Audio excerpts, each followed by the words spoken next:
Let's continue in our series about core options trading strategies. This is part 4 in that series, and this is intended mostly for the students in Economics 136 and fellow travelers, even though in that class grades have already been assigned, but because of the interruptions to the class caused by the pandemic in 2020, I promised that I would complete through the summer all of the lectures that they ordinarily would have seen in a normal semester. So I intend to do that, and this is a continuation of this series. Since, of course, you now have your grade, watching these from here on out is voluntary, and I probably won't assign quizzes for this because who's going to take them? Now, this is a longish lecture, and I'm going to try to get this done in about half an hour or so. So let's get started on this right now. We're going to begin by reminding ourselves about implied volatility and certain features of implied volatility. And we're going to point out that the implied volatility of any put and call at the same strike is usually close, and explain why theoretically it should be the same. When we're done with that, we're going to describe and explain the volatility smile, and then we're going to dismiss the volatility smile as an anachronism and replace it with consideration of the volatility skew and show that and explain that. And we're going to explain largely the volatility skew as conforming with logic because it represents probably a net insurance hedge for stock market traders. And then we're going to conclude by talking about what the volatility skew implies for trading options. So let's consider what we need to remember about implied volatility, because this is going to upset some of what we think we know about implied volatility. First of all, as we say here, it is the daily sigma from our options pricing models. So if you take a look, for example, at the Black-Scholes-Merton model, which is shown here, or the Teboga model, which we've used in class, or other models we may even talk about today, you remember that the sigma in these formulas is representing daily volatility, and our duration volatility, which matters in our distribution, is going to be, in the context at least of Black-Scholes-Merton, equal to, as shown here, sigma times the square root of time. What else do we need to remember about implied volatility? We remember that we don't obviously have a direct formula for estimating it, because the Black-Scholes-Merton formula and most of the other geometric Brownian motion formulas that are based upon that at least imply volatility or sigma or standard deviation of the log growth rate, which is our sigma here, as an input variable, not a solution. But we can estimate it by using a convergence method on an options pricing model, as we've already done in this class, like divide and conquer or Newton's method. And this convergence model here is one of those that we used, or you had an option of using, that came out of the financial utilities package. And this one actually borrows from the Teboga model. But you also did a model with conventional Black-Scholes. We also need to remember that we usually end up comparing it to some measure of historical volatility. And we've been using the 504, 252, 90, 30 market day historical volatility. Although I have not given you the model that calculates the 504, I'm going to do that this week. You have a simpler model called the HV quick and dirty model. And we get our comparison results in the X sigma, or the multiples of sigma. And we have used that for critical decisions, such as the decision to not engage in the Netflix strangle based upon our studies of implied volatility versus historical volatility for that strangle option about 2 videos ago or so. And that was a wise decision because we would have lost a lot of money on that. I might add, by the way, as a footnote, that we tracked many strangles after the Netflix strangle, and only one would have paid off large, and that would have turned out to be Twilio, which would have nearly doubled our money. But the rest of them underperformed. So our decision to not perform strangles or to do strangles, I should say, in this period was a wise decision based upon our consideration of the comparison of historical volatility to implied volatility and the wildness of the market recently. We also need to remember that the options prices are very sensitive to changes in volatility, and that represents the power of the vega when we're talking about the Greeks. Now, we saw this formula here in the discussion of the Greeks. We didn't use it because it's more fruitful probably to estimate the vega or the effect of the vega or the effect of changing volatility in the short run upon a stock's price by simply running sensitivity analysis, which I haven't had you do yet in this class, but at some point during the summer, I'll give an optional assignment where you can actually try to do it. It's more fruitful as an exercise than simply calculating the traditional vega from Black-Scholes-Merton. What else do we need to know? Well, now we need to slow down because this begins to be important because it comes into conflict with what this video is supposed to be talking about. It comes in serious conflict with it. Now, our primary assumptions that we have made imply two important characteristics of volatility, and that is that volatility should be the same for all options linked to an underlying asset, and that volatility is a constant, or at least it's a single scalar value. Now, we reached that conclusion because we started with the assumption of geometric Brownian motion with drift, this differential here on the right side, on the left side, and that included a Wiener process, which is that part of that equation that we're showing right there. And that equation was ultimately modified into the mapping equation. It's shown there on the right. And we need to remember that when we are estimating implied volatility by using a market-determined option price, which is of course how we do it, how everyone does it, we are not estimating the implied volatility of the option. We are estimating the implied volatility of the underlying asset. And that, of course, means there's only one underlying asset. So no matter how many options you have, there's only going to be one implied liability. Implied volatility, excuse me. This is why editing is sometimes helpful. I could have edited that out in an edited video. That there's only one implied volatility. Now, that's going to matter quite a bit. So, for example, looking at a special case, going back to lecture 3, a call and a put at the same strike with the same expiry. Now, that is what we call a straddle, or a straddle view at least. Now, the areas underneath the probability density function are not themselves the value of the call or the put, but they're easily modified to become that. So theoretically, we say the same strike, call, and put distribution are again tranches of the overall log distribution of SPY.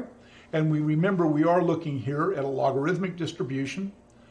The call value, which is out of the money, is equal to 285, which is the strike price, minus the area of the yellow part of the probability density function, or in other words, if we had the continuous cumulative density function in this, it would be that portion of the CDF.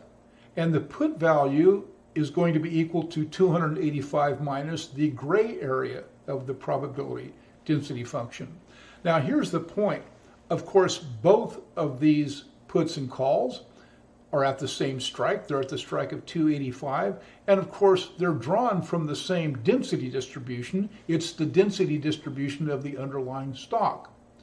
Therefore, shouldn't the implied daily volatility of both of these options be pretty close to 0.02257?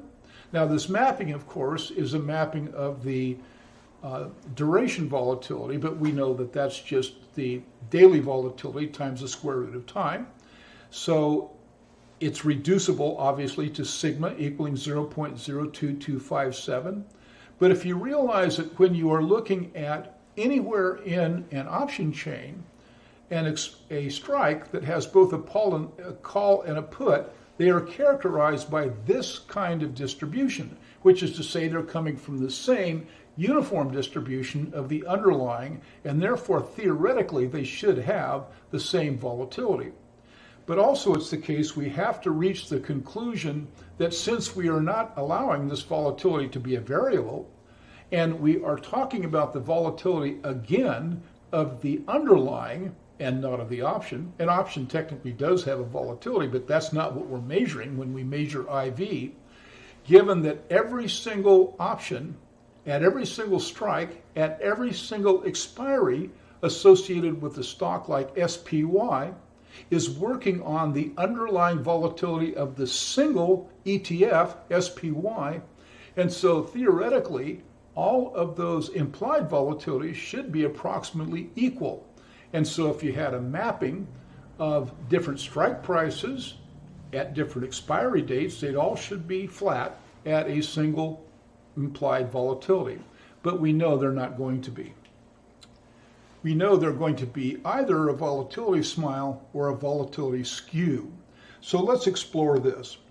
The volatility smile recognizes that when you look at multiple strikes with the same expiry of a single underlying asset, like a stock or an ETF like SPY, and we'll use SPY as our example, the implied volatility of the options are not constant, as the theory says they should be, but instead they form a smile, more or less centered with the low point close to the money, at the money more or less, or slightly out of the money, but rising into a smile for strikes more distant from the money on either side. This implies that IV for the at-the-money options rises for strikes as you move away from the money in both directions, if the volatility smile is an honest phenomenon. Now, if you want to look in Wikipedia to see what a volatility smile looks like, you'll get this statement here. The volatility smile also shows the IV for any given strike as a single data point, which implies that the IV for the put and the call are the same at that single strike. Now we have no problem with that because that's the point we just made in looking at the overall log distribution of SPY to consider the strike price of 285 and the call and the put at that price. In the Wikipedia article, they offer this as an example of a volatility smile, which is absolutely preposterous. It doesn't look anything like that, and so maybe Wikipedia is not such a good source for the description of this. Looking further, we go to the options guide, which actually is a very worthwhile website, worth perusing, as a supplement to what I talk about, and this is more characteristic of a volatility smile. It's of course not a continuous curve because there's only a data point for each strike. The continuous curve that connects to different data points, markers, makes a smile. And so as you can see in this ideal, the minimum part of the volatility smile, remember it is a mapping of implied volatility at various strikes, out of the money for puts and in the money for calls going to the left, out of the money for calls and in the money for puts going to the right, in both cases rising from at the money, as is shown here in this ideal, although very few of them actually look exactly like this. But this is the concept of the smile. It's been around for a long time, and it was noticed in the 70s and 80s, or observed or even commented on and theorized about back in those days because it was, the volatility smile in its perfection here or something very similar was omnipresent. So what was the theoretical reason for the volatility smile? Well, many accounts separate the attitude about the volatility smile by the 1987 stock market crash. And so I don't know if that's legitimate or not, but the volatility smile has sort of faded away from the modern perception of how these things work. And it started really, it appears, with the 87 crash, but let's not get ahead of ourselves. Prior to the 1987 crash, there was a great deal of retail trader enthusiasm for buying these newfangled out-of-the-money calls and puts. And you may remember I was telling you in the class that I traded options pretty heavily when I was a graduate student, and that was in the 1970s. We traded, for example, in the OPEC oil embargo and made some money on the Chevron options. Chevron doesn't even exist as a tradable company anymore. It was absorbed by someone. And then we lost quite a bit of money anticipating there would be a third OPEC oil embargo, and there never was one. But for the largest part, when options were first introduced, the novelty was simply that you had a long leverage bet. So you would buy an out-of-the-money call and hope that the stock would go through the strike price and you would get a leverage rate of return on your investment.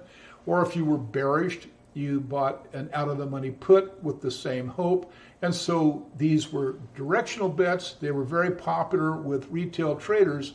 And the theory says, and I believe that it was probably true, because it was true of me, I think, that traders were willing to bid up the premiums for much cheaper out-of-the-money options.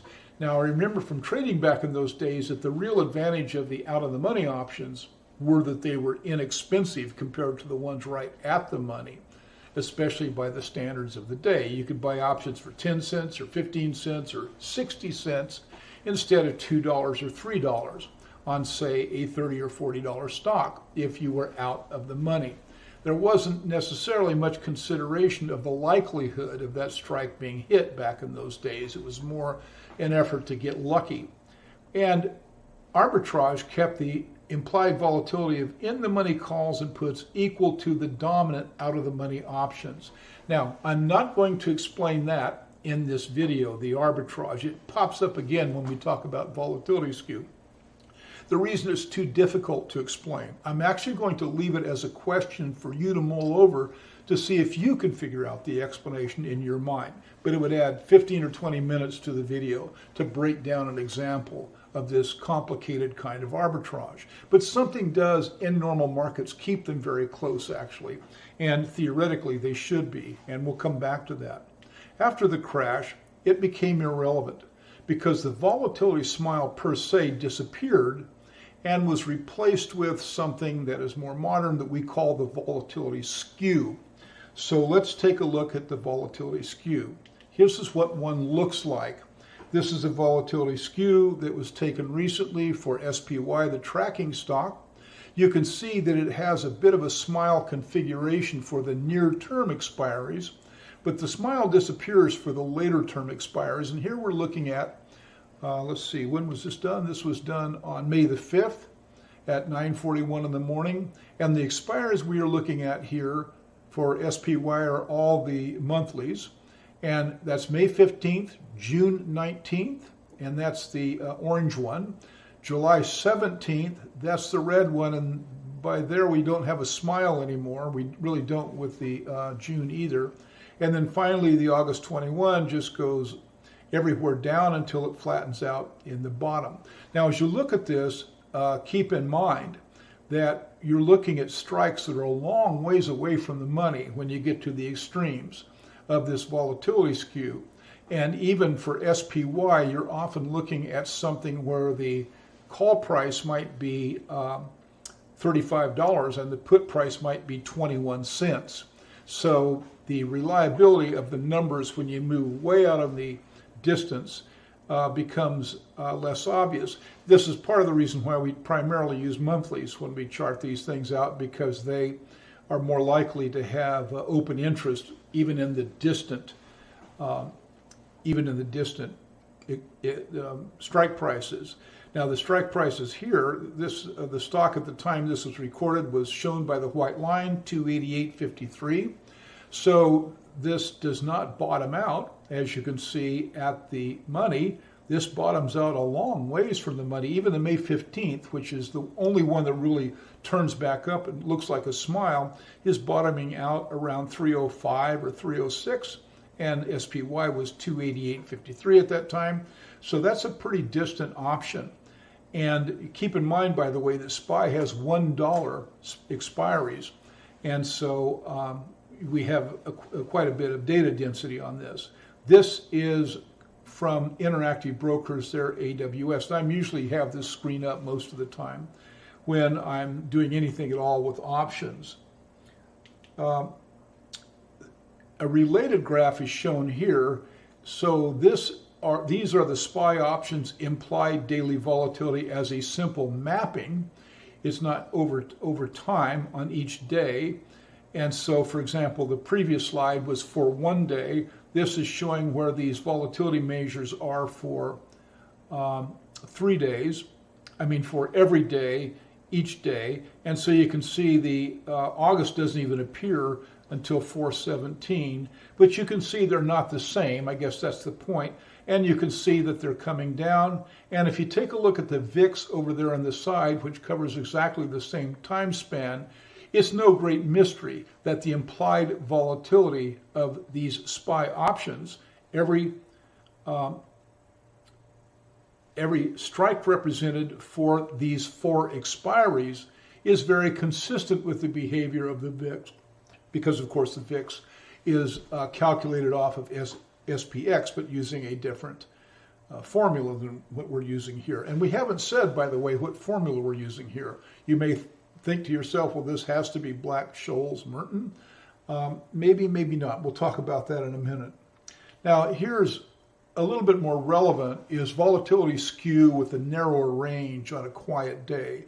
Because normally, again, you're not doing anything with 310 or 320 call options, for example, on SPY. When SPY is 288, you may have a in-the-money put option out there that you're in position with that far out. I sometimes trade deep in-the-money call options on SPY, IWM, and DIA, and those call options are a long ways away from the actual at-the-money price and the times that I do it. In this case right here, if I were doing the strategy I use, I would actually be probably using a 260 or 250 call option. We'll talk about that strategy later. That's a common strategy that I actually employ. I don't trade volatility skew. I just know about it here. So this is a calm day, and here you can see within relevant ranges that all 4 of these come down without bending back up. They don't form a smile, they just form a skew. But you can see quite strangely that the implied volatility for the options that are on the extreme left are very much higher than the volatility for the same expiry but different strikes on the extreme right. And so there's no sense at all in which there's a conformity with a constant value for volatility in this arrangement. To show you that it was a normal day, we have the VIX over here, and recently, of course, the VIX has been blasting around through 50 and 60 in the high 40s. That has come down in recent weeks, and here it was 31 and not very volatile. And so this kind of skew is what you often see on something for SPY, at least, on a relatively quiet day, fairly close to the money compared to the extremes to which you can go for all the strike prices that exist. But that really is a skew. That is not a flat mapping, and it's not a smile. So here now we have to ask the question, was this mapped with Black-Scholes-Merton? And the answer is maybe, maybe not. I don't know, because Interactive Brokers, so far as I research it, doesn't explain that to me. To me, it's all relative anyway, so it doesn't matter all that much. But it's possible that it was not, because there are other options pricing models that allow you to calculate implied volatility, and some of them imply actually the possibility of stochastic or variable volatility. So I want to speak about those for just a moment. Now, they have names like these down here at the bottom. The most common probably is the SABR model, SABR, which stands for Stochastic Alpha Beta Rho Model. In other words, all 3 of those variables, beta being the variance measure, alpha being the growth measure, rho being the interest rate measure, are variable within the model. There's one that is kind of a compromise called the constant elasticity of variance model, and then a very commonly used model called Heston's model. And although I don't intend to cover those in this lecture, I may get around to them later because they're actually pretty easy to explain.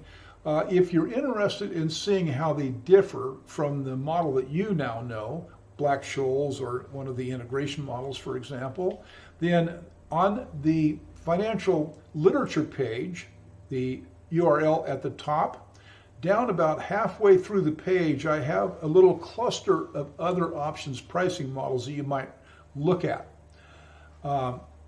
The top one, the Bachelet options model, has nothing to do with this lecture. It's with them because it has popped up recently in discussion of negative strike prices on the futures contracts, for example, and I am going to talk specifically about that model before very long. It's also the oldest option model in existence. It literally dates back to 1900, if you can believe that. But the others discussed here are worth a look. If you want to look at the more common among them, the Sabre model, then the bottom citation there where it says the volatility smile, option smile, and the Sabre model of stochastic volatility, that's not an article. That's a really good slide set done by Andrew Lesniewski from Baruch College, and it really explains the difference between this model and the Black-Scholes-Merton. If you want a general overview of alternative models, then the model that there is written by Martin Haw, the local volatility, stochastic volatility, and jump diffusion models is a really good article, and it's actually quite easy for a mudder to read. It's very well written, and he actually lays out the differences between those models and each of the models and a constant volatility model like the Black-Scholes model. And again, he writes it in a way that's very easy to understand. He has quite a bit of the history of the use of the model, limitations of the model, and the like, and any mudder can read that, I think, and get a lot out of it. One of the reasons why I begin with Black-Scholes-Merton, aside from the fact that it's the most common model, is that most of the models you see out there assume some degree of Brownian motion, and they start off with a Wiener process of some kind, no matter how they end up. They do that. And so even though for the first time when you see that model, you're sitting there and saying, what is going on with this? You realize that once you get through the model, you kind of understand its structure, and it's a lot easier to understand these other models because they also begin with the Brownian motion in most cases, not in every case. The bimodal model, of course, doesn't begin with Brownian motion. And so it's easy to figure them out. Once you have figured one of them out, the others are just permutations on the same theme. So the mapping may have been done with one of the other models like the SABR. These aren't really used for mapping so much as they're used for delta hedging and things like that, and figuring out contract values, especially in esoteric markets. The Sabre model is often referred to on Reddit as a model that's commonly used in options, but I think it's really the case that it's mostly used on interest rate and FX options, on the futures contracts and the like. I don't think it's used very much for stock options, but it can be. It does accept the possibility of variable volatility, and so that's what we're looking at here. But our own model, of course, allows for that too, as we'll explain in a little bit. So why do all of these treatments of skew assume that the IV of both the put and the call are the same at a given strike price? Well, first of all, the question, do they, and is it true? And the answer is, yeah, they do assume it. I don't think I've ever seen a volatility skew mapping that had two data points for a given strike price. And so, and the ones I just showed you don't. Go back and look at it when you have a chance. And again, the slide set for this will be posted with a link after the video is edited, after it's archived. It's not down there now if you're looking at it live, but within about 3 hours it'll be there. And you can go back and look at those and see that for each strike there's just one data point. And there are two options, a call and a put. And so they do imply that the IV is both, for the call and put are both the same and at a given strike. And is it true? Well, yes and no. When we look at the straddle view, we remember that even the variable volatility models like Sabre do not suggest that implied would be different for the two sides of a straddle, which is to say those models, although they do allow for variable volatility, do not allow for the possibility, and it's logically inconsistent, in fact, that you would have the possibility that the put and the call would be at a different IV, and this again is the reason why. Mathematically, if you're starting with a geometric Brownian motion model with a Wiener process, you end up with this kind of distribution, whether in a different model, maybe not logarithmic, but something, and in this one, obviously logarithmic, and you are really talking about a singular distribution for which you are estimating the implied volatility. Remember, you're estimating the implied volatility of the SPY ETF at this price, not of the individual two sides of the option. So theoretically, of course, it should be the same. If it wasn't, then the, say, put mapping here would have to be fatter or flatter or higher than the call, and that would make no sense whatsoever, because all this is a contract that splits this in half.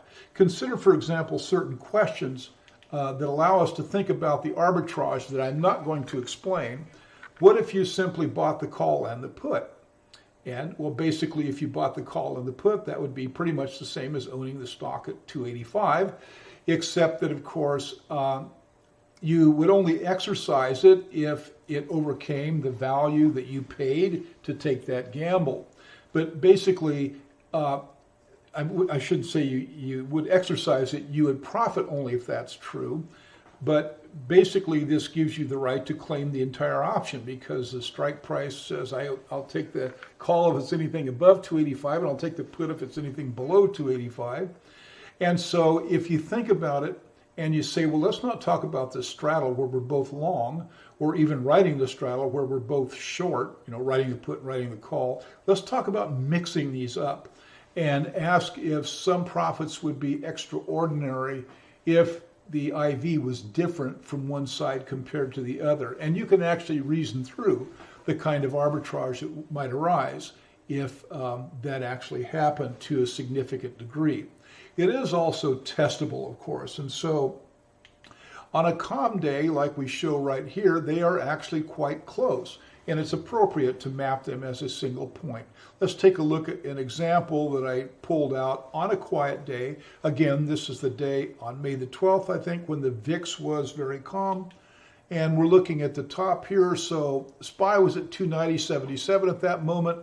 We are looking at a call and a put both at 260, and when we see their implied volatility, it is 0.018. A little bit of difference, but of course, we're actually trying to estimate where we would be between the bid and the ask, and there is a small amount of time delay, so that's certainly within our range of what we accept as having the same implied volatility. When we go even deeper to the 250, 250 put, 250 strike. Again, one's a little below 0.20 and the other's a little above 0.20, but basically, again, that's close enough for us to say it's effectively the same. Now, however, if we take a look at the other side of the stock price, and here we are in the money for the call, because this is the 300 call and the 300 put. We're in the money for the put. Sometimes on these, they differ and drift apart. Now, this may have been due to, I did this rather quickly, this actually was on a day where later in the day, VIX started to rise very, very sharply.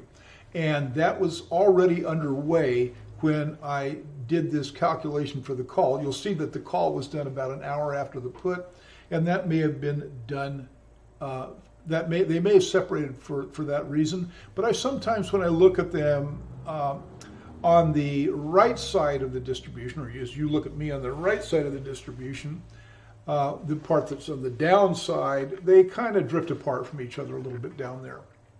Much more so than when the calls are in the money and the puts are being used as hedges. Okay, now it's not just SPY. I just randomly grabbed one for JW Nordstrom. Here you have a very low volume stock, and here we're looking at the calls mostly in the vicinity of where the stock is, shown by the white. This one looks like the more traditional volatility smile. For at least the first two, I think we're looking at June, July, October, and that last one is probably not November, but it's probably January, the blue one, because this stock goes monthly for a few months and then it goes to quarterly like a lot of the less active stocks do. But when you take a look at the call strike and put strike of 10 up there where it's represented by the green line, once again, We have a 250. We have the call implied daily volatility at 0.64 and the other at 0.627. Those are close enough for us to say that they're the same. Also, again, especially when we are to the left of the strike price. But on days of high volatility, this condition definitely breaks down. This, as you can see, is when the market once again is starting to move. This was actually on May the 7th, I guess. And so you can see down here that all of a sudden the VIX is just shooting way up again. It had been down as low as 26. It's now moving. And that's because all of a sudden SPY started a drop that turned out to be about a 3-day drop. And so if we captured some of the option chain right in the heat of this, as we did, you can see at 292. Well, when we take a look at the strike of 292, and this is a straddle model we're looking at, then the call's implied volatility is 0.011, but the put's implied volatility is 0.015. The put is higher than the call, and in markets like that, that almost always happens. The call and the put separate, and the implied volatility for the put often is very much higher than the call, which leads us to the next question. Is this volatility skew Spockian logical? Is there any way to explain it? Is this really a complete breach of the sense of an efficient market or of fair value? And the answer is, yeah, it can be Spockian logical, and for the largest part, with a little bit of wiggle room, because nothing is purely efficient, of course. It is largely explainable. And this is kind of what comes from the 1987 impact upon these markets, because 1987 was a dreadful market downturn that, just like the current one, was completely unanticipated. So long positions in the stock market, including in SPX, the S&P 500, were just absolutely killed by that downturn. And that taught the lesson of the need to have hedges for long stock positions. So for the largest part, we tend to think that hedging, net hedging, especially for long positions, because the market's usually going up and not going down, are on the left side of the stock price because they are hedging long stock positions with puts. And that is sufficient to pull the price up. And it's not that they're mispaying for that. Remember, we had this discussion when we talked about futures contracts. We said even if the true implied volatility is a value represented at the money, for example, which implies with the static volatility model at least, out of the money puts are trading above their fair or efficient value, that spread above fair value is actually the insurance premium that is awarded to speculators for providing the insurance. So we're right back to that argument, and that is a logical argument because, of course, the speculators are not going to be willing to bet if the expected value of the bet is the price of the option. If they expect if the expected value is some value X, they'll trade that if you are willing to buy their put for X plus some premium. And that, of course, is going to effectively raise the implied volatility of especially the put options that are to the left of the current stock price. And generally, as you go up, increasingly left until you're so far out on the right side that there's no hedging activity out there to speak of. And of course, there's not very much hedging on the call side. So this is, again, a dominant put side phenomenon. Now, that means that the puts are trading at a value higher than what your little model that shows your implied volatility suggested it should, because they're trading with an insurance premium, just like the example we provided in the futures contracts. This is apparently, as I write down here, one reason why professional traders really like to write cash secured out of the money puts, because they are logically justified. There is a premium on them, and those who are willing to hedge their long positions by buying puts are willing to pay effectively for puts slightly more than they're worth, at least what they would be worth if there was no hedging in the market. And again, that is actually rational behavior. It's no different than you buying health insurance.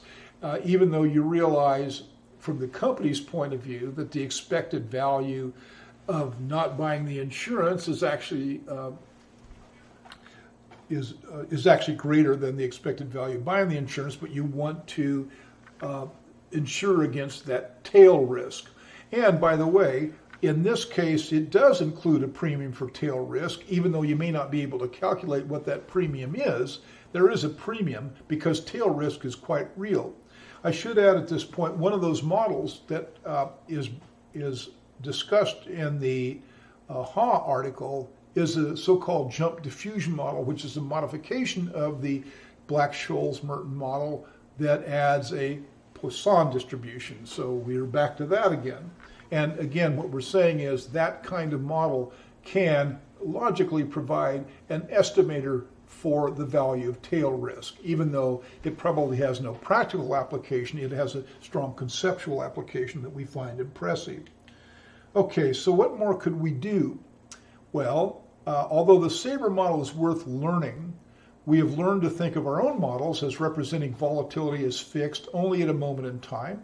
We have come to grips with the fact that different measures at the same time will give us different implied volatilities. This issue of the volatility skew does not confuse us very much, but otherwise we treat it as variable just like it is for stochastic variable models. It's just not variable actually in the context of the model because it's kind of like a comparative statics model where you're frozen in time, you calculate the implied volatility, and you realize that on down the road, another 2 minutes from now, that is going to have a different value, just like a comparative statics model does. So that is a constant volatility is not that much of a liability. We recognize at different periods of time, like the 504, 252, 90, and 30-day historical volatility measures reflect different measures. We've seen that. It's, for example, apparent right there where it's being circled recently in this crazy volatile market that we have now. In fact, it is actually coming down considerably from where it was about a month ago. We know that that happens. We're not surprised by it. It's consistent with the way markets work. And that would lead us to believe that IV for different strikes are also going to differ and in a way consistent with the variance in historical volatility. So I tend to match very close term strikes with the shortest term volatility historically, and that's usually a pretty good match. The longer, more distant expiries, for in the money at least, are more associated with the more distant historical volatilities. But also, this is the homework assignment that I don't expect you to do, but I will give you soon the means to do it. I'm going to give you a strangle model. It's quite complicated, and it's an interactive broker strangle model. So if you have an account at Interactive Brokers, it will work. It won't otherwise, though, but you can see the logic. You can convert it to a straddle model and then have it estimate IV for a range of straddles, keeping the puts and calls separate, mapping it all and comparing it to the 4 measures of historical volatility. So, for example, this once again, financial utility over here can be used to do that. The strangle model actually calls on this and does it for both a put and a call. It pumps out, as you know, the implied volatility for both. And sometimes they're right together and sometimes they're far apart. This is how I know that I've done tens of thousands of these strangle models running, trying to consider whether I'm doing earnings. And of course, I also play strangles on indexes, which I'm doing right now. We have a strangle on SPY. So rather than take Interactive Brokers' word for the fact that there's only 1 point per strike and it has a skew like this, we can map it ourselves. It's quite easy to do. If you have a straddle model, you just put it inside of a loop. And if you have access to Interactive Brokers, you say, okay, what's the bid, ask, and peg?